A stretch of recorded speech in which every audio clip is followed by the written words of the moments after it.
Bueno, esta semana se supo de una resolución en el marco del caso que se conoció en algún momento dado como el caso SQM y que marcó, pero un antes y un después en términos de todo lo que corresponde al financiamiento ilegal de la política.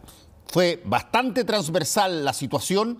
Hubo en un momento dado una cantidad enorme de evidencias fiscales que trabajaban noche y día en este asunto y de pronto las cosas se empezaron a desinflar, a deshilachar y ahora finalmente hay, salvo 2 o 3 ejemplos, uno de los casos más renombrados, más además generado con una serie de evidencias, termina a los ojos de la ciudadanía como terminan muchas cosas en la justicia cuando se trata de gente con poder, de todos los partidos políticos, estoy hablando acá,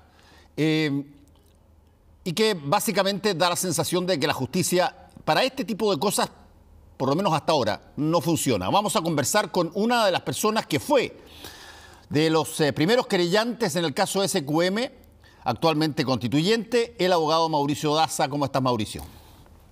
Hola, muchas gracias por la invitación. Bueno, quizás mucha gente o se perdió o no entiende muy bien qué significa la resolución que acaba de establecerse. ¿Por qué no nos cuentas un poquitito qué es lo que se acaba de definir respecto del caso SQM y por qué ha generado tanta discusión en términos de lo que básicamente parece una gran impunidad?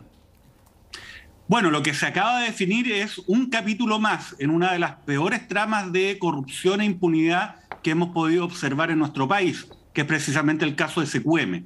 Lo que ha ocurrido es que la Fiscalía decidió no perseverar con un conjunto de investigaciones que se estaban dando dentro del marco precisamente de este proceso, donde se estaba imputando un conjunto de delitos relacionados con el financiamiento ilegal que habría hecho de manera sistemática durante un largo tiempo la empresa SQM, controlada por el ex yerno de Augusto Pinochet, Julio Ponce Lerú, a dirigentes de prácticamente todo el ámbito político nacional. Y esto lamentablemente da pie a que no se pueda establecer la verdad de todo lo sucedido, que es el objetivo básico de cualquier proceso criminal en un Estado de Derecho en forma. Y genera esta sensación justificada de impunidad y que existe una justicia para unos y otra justicia para el resto.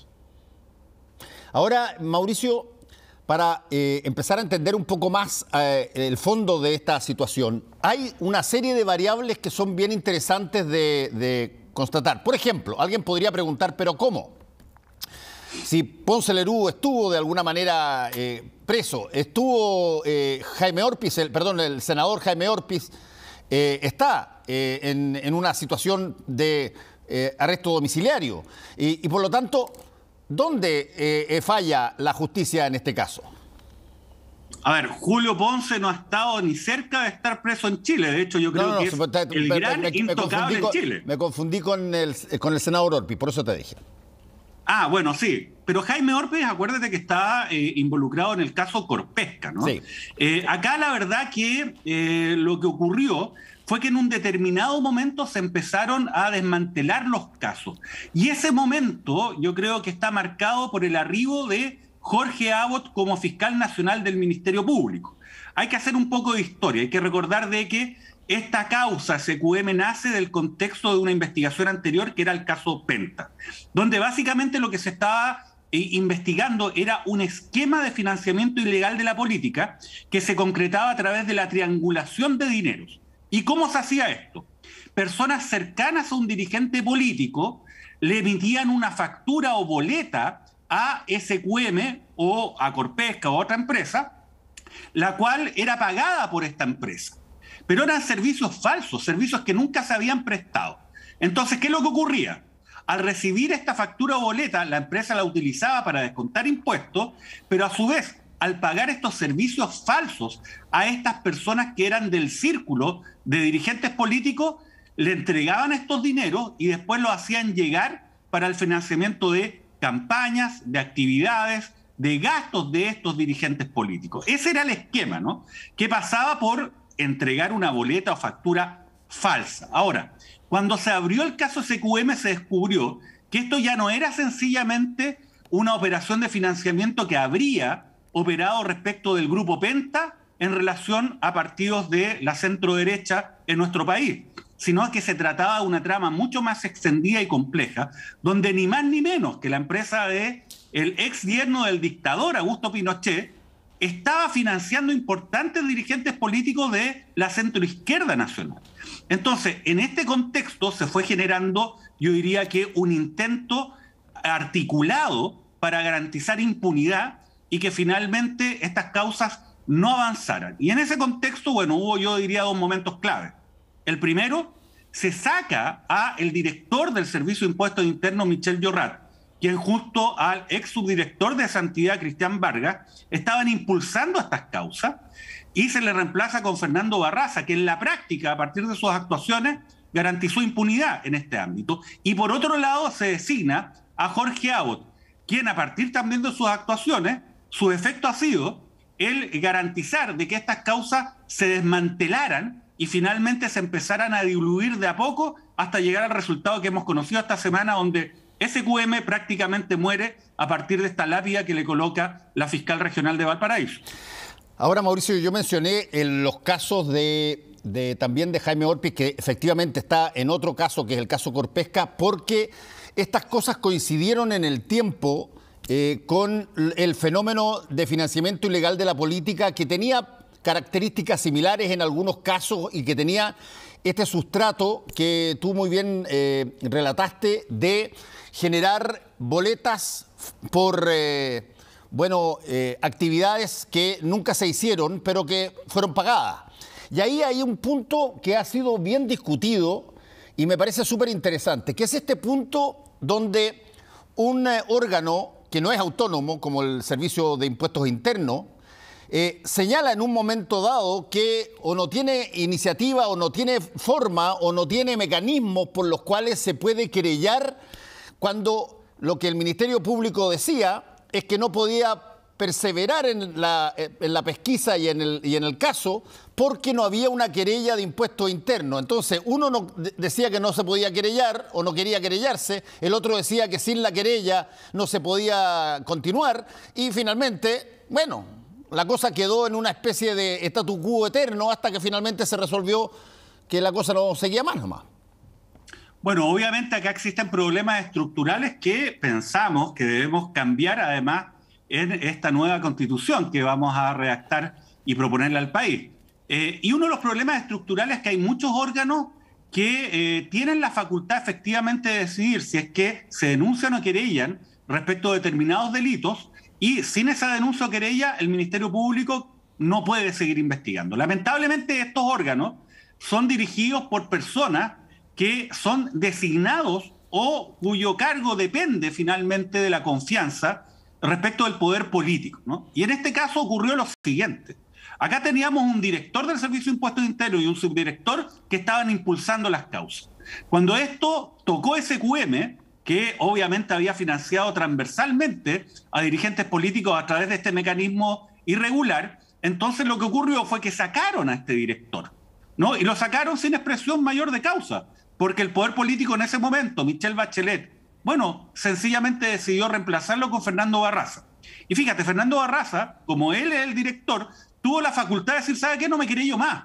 Punto. No quiero querellarme. Y el Ministerio Público no tiene la posibilidad de avanzar. Pero también acá hay una responsabilidad del Ministerio Público. Yo creo que tú pones muy bien el punto.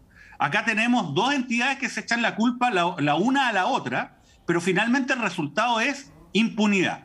Y fíjate que el Ministerio Público sí pudo haber hecho mucho más, porque sostener que estos son solo delitos tributarios involucra afirmar un absurdo, que consiste en sostener de que un día, mágicamente, un conjunto de personas relacionadas con dirigentes políticos se les ocurrió, a la vez, emitir facturas y boletas falsas a SQM con la finalidad que esta empresa descontara impuestos.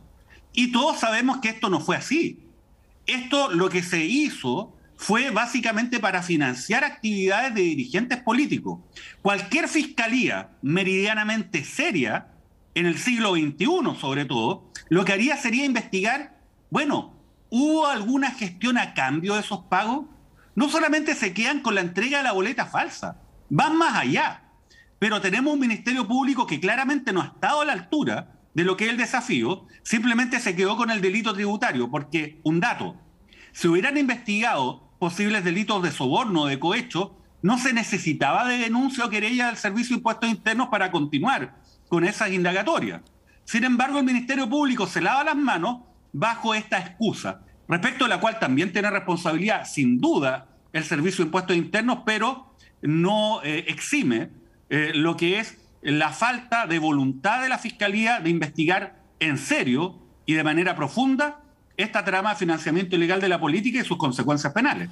Ahora, Mauricio, una de las cosas más relevantes de este fenómeno, a mi modo de ver, yo te lo digo quizás como periodista, pero también como ciudadano que vio el proceso, es que desde el punto de vista profesional yo no había visto nunca había visto una investigación que había levantado más evidencia sobre el financiamiento ilegal de la política transversalmente que este caso, donde estaban las boletas, estaba todo arriba de la mesa.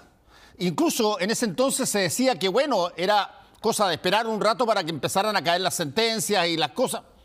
Y de pronto empiezan a pasar cosas raras en el gobierno de entonces, que era el gobierno de Michelle Bachelet, en algunos partidos políticos, que también eran de gobierno y de oposición.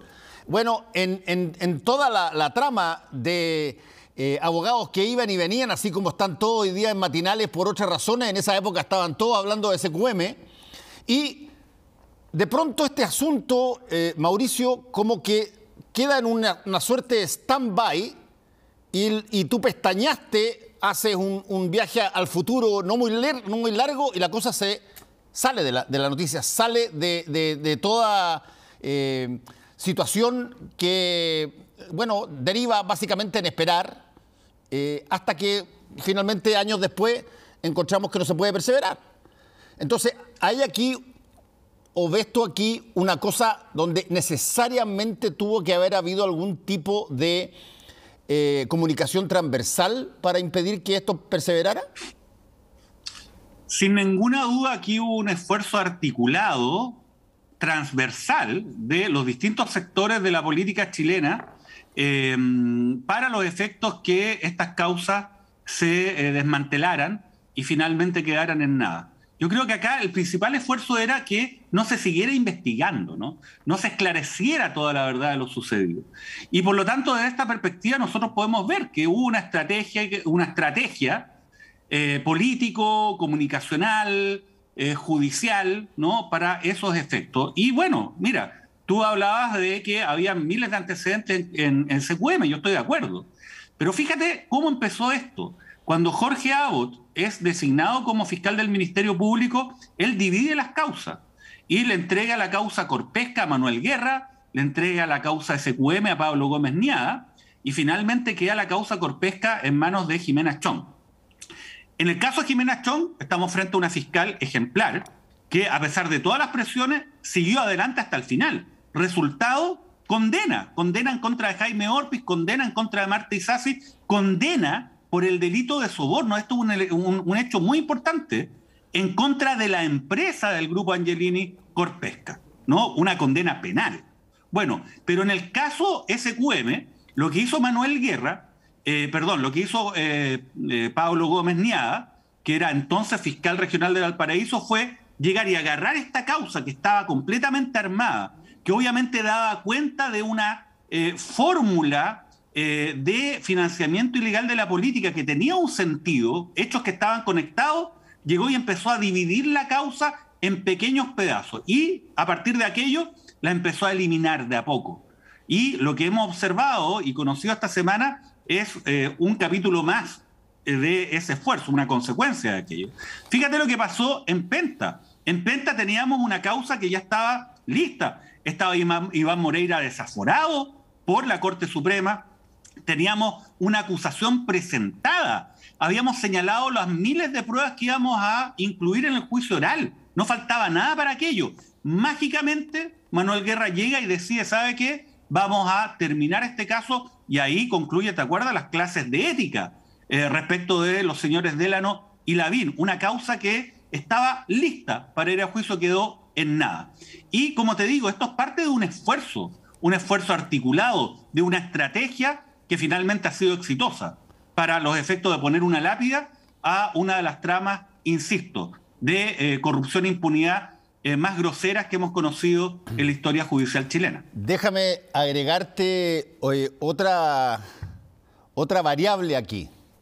Mientras todo esto estaba pasando, hubo una discusión súper importante, bien potente. Yo fui una vez al Congreso y justo se estaba tratando este tema, que era a raíz de que el Servicio de Impuestos Internos tenía el monopolio de poder querellarse tributariamente. Se plantea un proyecto de ley desde el Parlamento, creo que el año 2015 o 2016, ya no me acuerdo, y para que el Ministerio Público también tuviera la posibilidad de querellarse en caso y no tuviera que esperar al Servicio de Impuestos Internos a hacerlo, que se pudiera querellar de motu propio, digamos. Bueno, entiendo que esa causa fue votada en un principio más o menos que no, fue repuesta, fue aprobada en la Cámara y está durmiendo desde entonces en el Senado. Y eso hubiese permitido, quizá, que por lo menos tú no dependieras de un servicio que no tiene nada de autónomo, que está ligado, como tú muy bien decías, en términos directos a quién es el gobernante de turno, y perfectamente, no tengo idea si hubiese sido real o no, pero podría haber habido una segunda variable para poder iniciar las querellas correspondientes que terminaran en juicio. Bueno, efectivamente acá hay un problema estructural, más allá que te insisto, el Ministerio Público sí pudo haber hecho mucho más sin querella y denuncia de el Servicio de Impuestos Internos. Pero independientemente de aquello, tú tienes razón. Acá, lamentablemente, tenemos una legislación que hace que la vulneración de ciertas normas, especialmente aquellas que afectan a grandes grupos económicos, la verdad que se garantiza que no necesariamente tengan grandes consecuencias. ¿Por qué? Porque, por ejemplo, en el caso de los delitos tributarios, obviamente quien tiene la posibilidad de definir a quién se persigue o no es el director del Servicio de Impuestos Internos, lo que no es normal, porque acá tenemos un Ministerio Público que, por ejemplo, tiene la posibilidad de investigar sin mayores limitaciones delitos de mercado de valores, delitos en ley de banco, sin necesidad de una querella de la Comisión del Mercado Financiero. Pero no, en el ámbito tributario se dice no, solamente esto depende, la llave la tiene el funcionario de turno, ¿no?, del Servicio de Impuestos Internos. Y esto es grave, porque en la práctica el caso CQM y los casos de financiamiento ilegal de la política han demostrado que el Servicio de Impuestos Internos puede ser instrumentalizado en términos políticos. Y eso es muy grave porque también se puede transformar en algún momento en un arma del gobierno de turno. Tenemos que terminar con esa dependencia, tenemos que darle una verdadera autonomía, a ver si logramos hacerlo en el proceso constituyente. Ahora bien, ojo, esta lógica también se repite en otros ámbitos, por ejemplo, lo relacionado con los delitos de colusión. El Ministerio Público no puede investigar los ilícitos en este ámbito sin que exista una denuncia o querella del fiscal nacional económico, la misma lógica. Eso lo tenemos que eliminar. El problema es que no solamente es una cuestión normativa. En Chile existe una cultura institucional de impunidad en beneficio de grandes empresarios y altas autoridades que cometen delitos graves, especialmente en materia de corrupción. Y eso lo vamos a tener que eliminar con una modificación que sea muy importante al sistema de administración de justicia y también a lo que es el sistema de persecución criminal. Acá se vienen reformas profundas respecto al Ministerio Público. No podemos tener un fiscal nacional que finalmente responde a los intereses de quienes lo eligen, ¿no?, que es el poder político que existe en el Congreso, en el Senado específicamente. Hay que eliminar el Senado, además. Bueno, independientemente de aquello, también hay que establecer un sistema de administración de justicia donde los jueces no sean designados por el presidente de la República. Chile es el único país en Occidente, ahora en el siglo XXI, donde todos los jueces son nombrados por el presidente de turno. Eso es absolutamente arcaico y no garantiza una independencia judicial. Entonces tenemos que avanzar en lo estructural, pero también tenemos que denunciar con fuerza de que en el caso SQM ha existido una operación articulada para garantizar impunidad que viene del poder político que está básicamente involucrado en estos casos y que ha sido absolutamente exitosa. Mauricio,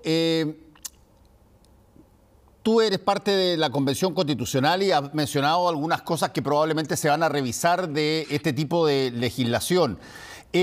¿Hay agua en esa piscina en todos los sectores para revisar este tipo de cosas a la luz de lo que ha pasado en términos prácticos con casos como, por ejemplo, el de SQM?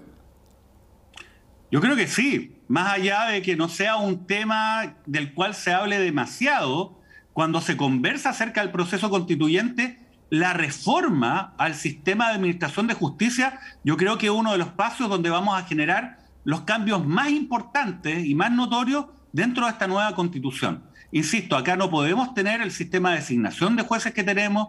Yo creo que tenemos que avanzar además en otros modelos donde no existe esta jerarquía judicial, no existe tampoco la carrera funcionaria, ¿no? Esta lógica de que uno tiene que depender de los jueces de más de arriba, ¿no? Y que todos ellos son designados por el poder de turno, por el presidente de turno, no tiene mayor sentido. Y además también el Ministerio Público. El Ministerio Público tiene que tener una autonomía real y también un control externo que sea efectivo, ¿no? Y que vaya más allá de la lógica de político electoral. Y hay muchos modelos, ¿no? Hay entidades que tienen rango constitucional, autónoma, con una integración que es diversa, muchos de estos miembros elegidos, que son los consejos nacionales de la magistratura, entre otros. Vamos a poder avanzar, yo diría, en ese sentido. Bueno, y respecto al Congreso unicameral, yo creo que esa piscina cada vez se está llenando más. Sí, yo he conversado con varias personas, no solamente en este programa, sino que en otros que tengo, y independientemente si son personas de derecha o de izquierda o de oficialista o de oposición, hay, por lo menos he podido conversar con varios de ellos, hay una suerte de camino que probablemente hace 3 o 4 años atrás era absolutamente infranqueable, pero hay un camino que permite hoy discutir 2 variables que eran tabú. Una, el sistema político, básicamente, si es que se sigue con este presidencialismo verticalista o eventualmente se puede hacer alguna de las distintas mociones que incluso se han planteado en algún momento dado, el semipresidencialismo o alguna otra forma. Y el segundo es el de el Congreso unicameral. Y fíjate que no hay tan mala reacción entre las personas que lo he visto. No he visto personas que te digan, no, sabéis que no, que eso no puede ser porque nosotros tenemos una tradición de 2 cámaras, etc. No, en general dicen, mira, te podría agregar de que en una de esas de pronto puede haber agua en la piscina para hacer juicios penales con jurado, pero quizás eso es demasiado prematuro todavía. Pero sí, estas otras 2 cosas he encontrado que están, incluso en el oficialismo, están bastante abiertos a discutirlas. Bueno, yo tengo la calidad independiente dentro de la convención y eso me ha permitido contactarme con mayor facilidad con muchos grupos, ¿no?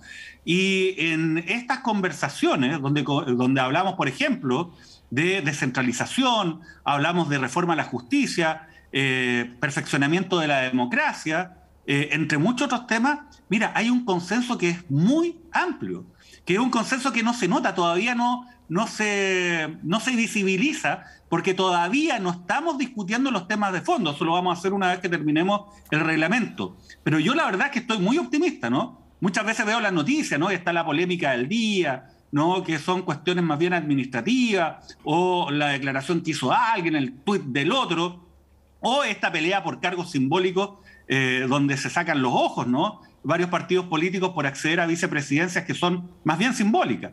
Pero dicho eso, cuando uno va a los temas de fondo, y yo estoy de acuerdo contigo, hay muchos consensos. Yo creo que vamos a tener avances muy importantes y vamos a lograr, ¿no?, de alguna manera normalizar Chile. O sea, aquí nadie habla de tener una constitución chavista o algo equivalente. Acá lo que necesitamos es tomar esta Constitución, que es muy singular y que está en muchos sentidos anclada en las lógicas de la primera mitad del siglo XX, el siglo XIX, y modernizarla y llevarla a lo que es un Estado democrático de derecho en forma en el siglo XXI en Occidente.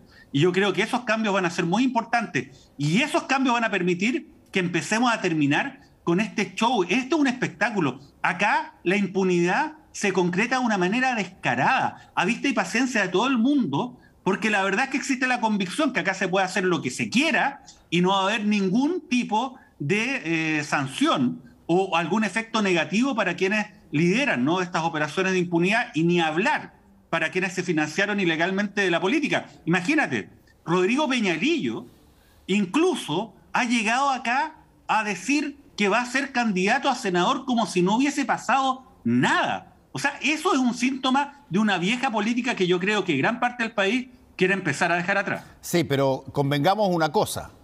Se dio ahí una variable bien novedosa. Cuando la nueva presidenta del PPD dice de que Rodrigo Peñalillo, que es militante PPD, no cuenta con el apoyo del partido para presentarse porque no puede estar nadie que tenga situaciones reñidas con la ley, a mí me parece que eso es un acto novedoso, porque la lógica más clásica es que digan, mira, a mí nadie me sentenció, a mí nadie me condenó y por lo tanto estoy libre por paja, lo que estrictamente es cierto, pero la situación tuvo todos estos vaivenes que estamos conversando y que de alguna manera dejaron el problema sin solución. Porque no es que no haya culpables directos del financiamiento ilegal de la política, no significa que no ocurrió aquello. Significa que hubo un problema con apuntar con el dedo a quienes debían ser nomás. Es que en cualquier democracia mínimamente sana, el estándar de conducta que uno le tiene que exigir a la autoridad pública tiene que ser mucho más exigente que el que no estén condenados por delito, ni menos delito de corrupción, ¿no? O sea, el estándar tiene que ser mayor.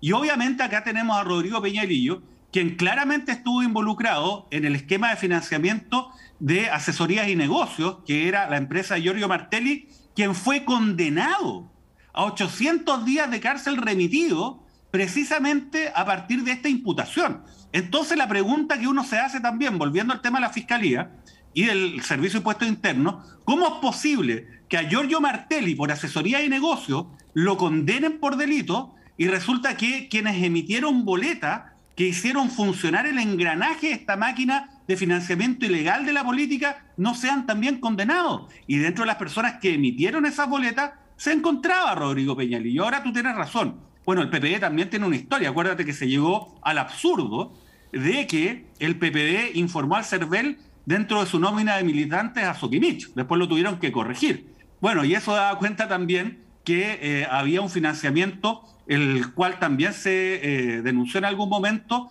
del gasto regular del partido. Estamos hablando de luz, agua, ¿no? A partir de aportes que se triangulaban desde SQM, por lo menos eso es lo que señalaba la denuncia en su momento. Entonces, claro, yo creo que ya es momento de que se entienda de que este tipo de actividades no son tolerables y que la verdad que alguien pretenda que esto se olvide sencillamente porque ya ha pasado muchos años y porque hay una fiscalía que de una manera impresentable, mira qué coincidencia, después de todos estos años, un par de semanas después que se inaugura esta operación político-comunicacional para reinstalar a Peñalillo con la finalidad de que sea candidato viable al Senado por el Biobío, justo 2 semanas después se hace esta comunicación. Bueno, eso también da cuenta de que las hipótesis que sostienen que acá hay un todo articulado, ¿no? Para beneficiar a algunos y perjudicar lo que es la debida administración de justicia, bueno, sería algo que realmente se estaría dando. Bueno, queremos agradecerte, Mauricio, por haber estado con nosotros aquí en Última Mirada. Que te vaya muy bien. Muchísimas gracias, que estés muy bien.